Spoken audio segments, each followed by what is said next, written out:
Bonsoir à toutes et à tous et merci de nous rejoindre dans le programme du soir, ce New World Info, ce jeudi.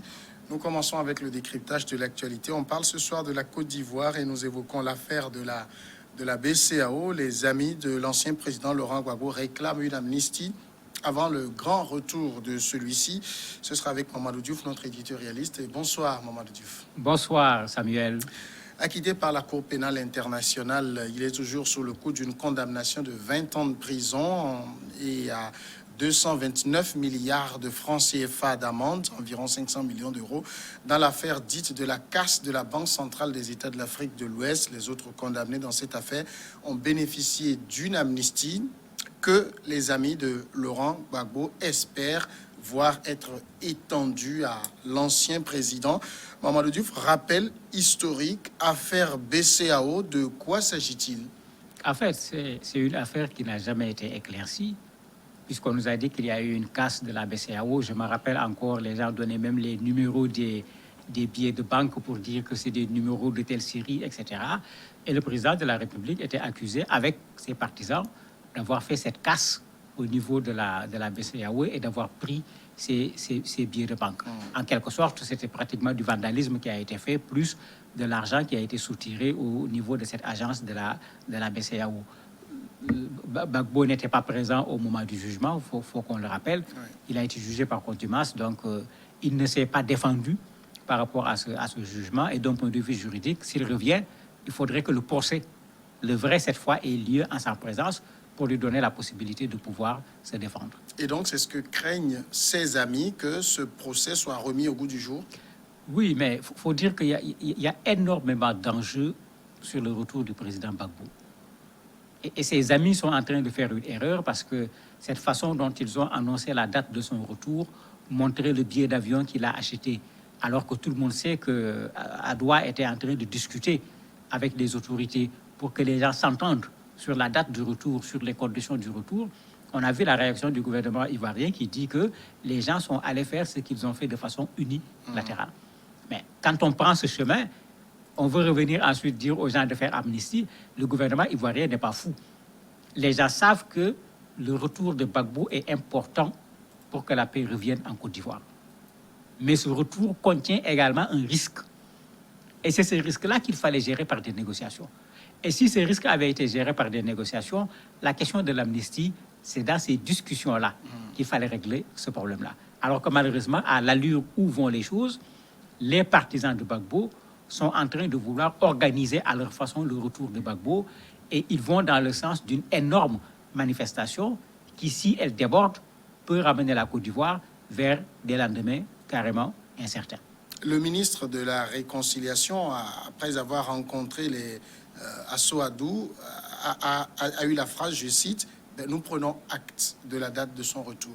Oui, mais ça veut dire qu'il y a une approche qui est faite.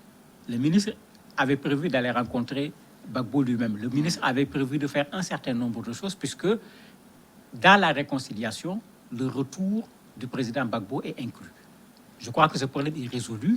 Le président Ouattara a déjà dit clairement qu'il n'y a plus aucune opposition à ce qu'il puisse revenir en Côte d'Ivoire. Donc il n'y avait plus de débat sur le fait que Gbagbo va revenir. Le vrai débat maintenant, c'était Gbagbo revient comment? Gbagbo revient quand? Et quand il revient, il fait quoi? Est-ce qu'il reprend son FPI pour se remettre dans la politique, etc. Mais ça, on ne peut pas le discuter en public.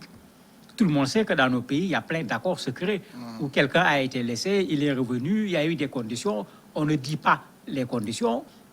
On a amnistié quelqu'un, mais derrière l'amnistie, il y a des conditions. On a vu le cas de Karim Wade qui a été sorti de prison et il a quitté immédiatement le Sénégal où il n'est pas revenu jusqu'à présent.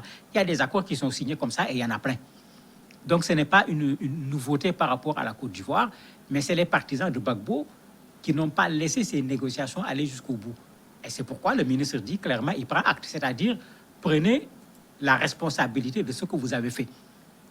C'est moi le ministre de la Réconciliation, c'est moi j'étais au devant pour ce retour de l'ancien président Gbagbo. Ce que vous avez fait, vous l'avez fait sans moi.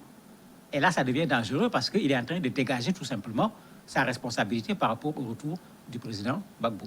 Mais est-ce qu'à l'heure où nous parlons, quelque chose entrave le retour de Laurent Gbagbo, puisque le président ivoirien, on se rappelle aussi qu'il avait dit que Gbagbo est libre de rentrer quand il veut, quand il le souhaite. C'est pourquoi je disais tout à l'heure, il n'y a aucun problème sur le retour en termes de principe.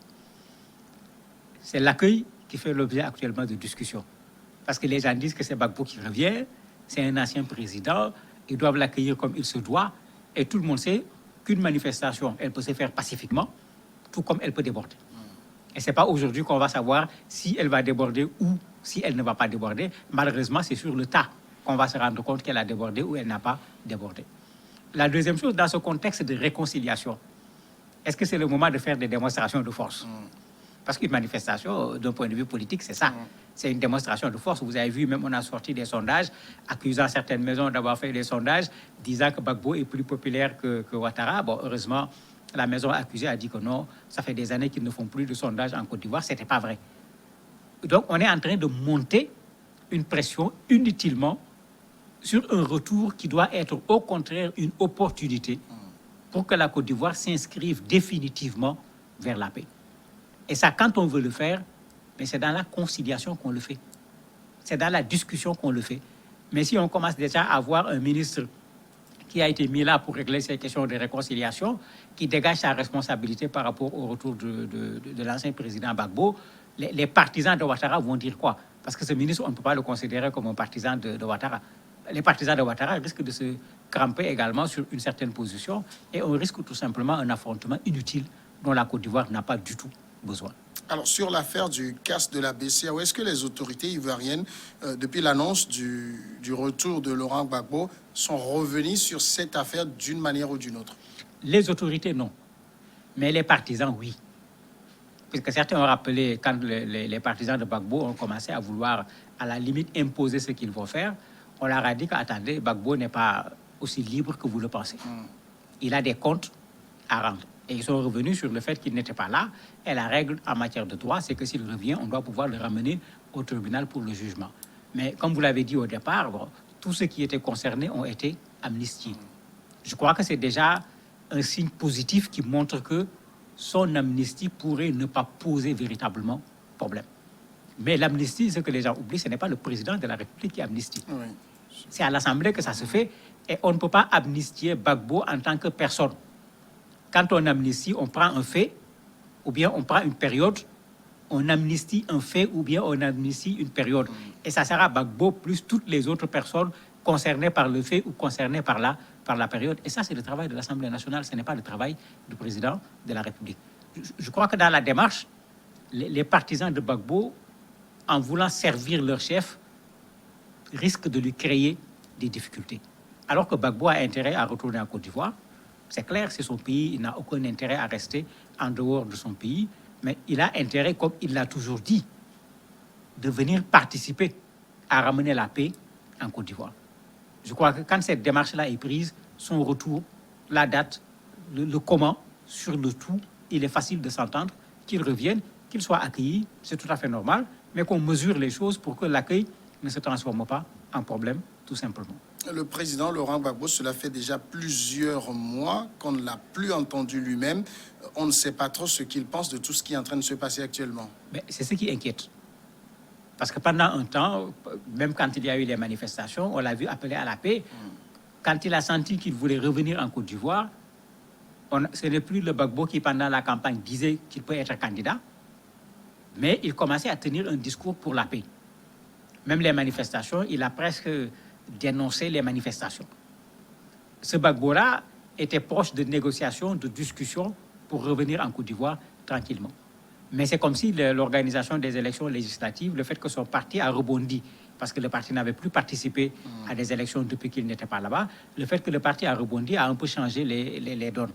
Mais vous avez des organisations de la société civile comme Aube Nouvelle qui regroupe une coalition qui regroupe des organisations de la société civile et autres, qui ont même fait une conférence de presse pour dire aux gens, mais attendez, ne commencez déjà pas avec des discours guerriers. Parce que si on commence déjà, plus ça va s'approcher, plus il y aura de la violence d'un point de vue verbal, et on risque de déboucher sur de la violence d'un point de vue physique. Et ils ont insisté pour dire aux gens, mais attendez, la Côte d'Ivoire n'a pas besoin de cela. On a besoin de cohésion, et s'il y a des efforts à faire, il faut le faire pour aller dans le sens de la lutte pour le développement de la Côte d'Ivoire. Mais pas une lutte qui va entraîner de la bagarre entre des Ivoiriens. Je crois qu'ils ont eu une position extrêmement responsable en demandant qu'on aille dans le sens de résoudre les problèmes par la négociation et pas par la démonstration de force. Mais on ne peut pas non plus déduire de tout ce qui se passe que le dialogue est rompu entre les deux parties. Mais certainement, le dialogue n'est pas rompu puisque l'État ivoirien n'a aucun intérêt à laisser les partisans de Gbagbo mener seuls cette affaire de retour du président Gbagbo. Déjà, c'est un ancien président. Il a droit à un minimum de sécurité quand il descend, parce que les gens l'oublient. Gbagbo, il y a des gens qui considèrent que Gbagbo leur a fait du tort. Et ils sont des Ivoiriens. Il y a des gens qui sont même contre le retour de Gbagbo en Côte d'Ivoire en disant qu'il n'a pas été condamné par la CPI. Pourtant, les victimes sont bel et bien là. Si ce n'est pas lui, c'est qui? C'est qu'il y a tous ces éléments qu'il faut prendre en compte.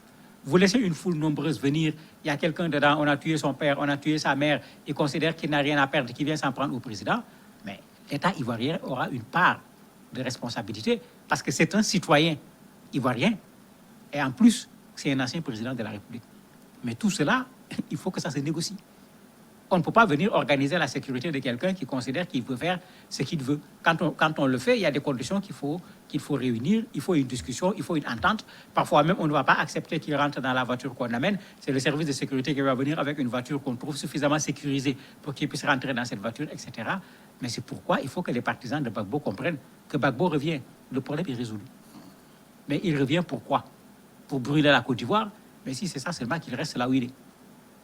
Mais s'il revient pour participer à la paix en Côte d'Ivoire, son retour doit marquer ce retour vers cette conciliation au niveau de la Côte d'Ivoire et pas déclencher encore des difficultés. Et au regard de tout cela, est-ce qu'on peut affirmer de façon catégorique que le 17, Laurent Gbagbo sera en Côte d'Ivoire? Mais c'est trop tôt. C'est trop tôt parce que, comme vous l'avez dit, le ministre de la Conciliation a dit qu'il prend acte. Après lui, on n'a pas entendu quelqu'un parler. Alors qu'il n'est pas admissible que le président Gbagbo rentre au niveau de la Côte d'Ivoire sans pour autant qu'il y ait des contacts avec les officiels. Mais pour le moment, Gbagbo, on ne l'entend pas. Le président Alassane Ouattara, on ne l'entend plus sur cette question. Le ministre de la Réconciliation, lui, a fait du Ponce Pilate, il s'est lavé les mains. Parce qu'en fait, c'est ça qu'il dit. Donc, on est dans une situation où il y a quand même de l'incertitude par rapport à ce retour du président Gbagbo en Côte d'Ivoire. Et je crois que Aube Nouvelle a raison, dans sa conférence de presse, de tirer la sonnette d'alarme pour dire aux gens, attendez, entendez-vous pour que ce retour soit un élément supplémentaire dans la recherche de la paix en Côte d'Ivoire. Mamadou Diouf, merci d'avoir répondu à nos questions. C'est moi qui vous remercie. Nous marquons maintenant la pause et on va revenir après pour recevoir l'invité de ce jeudi.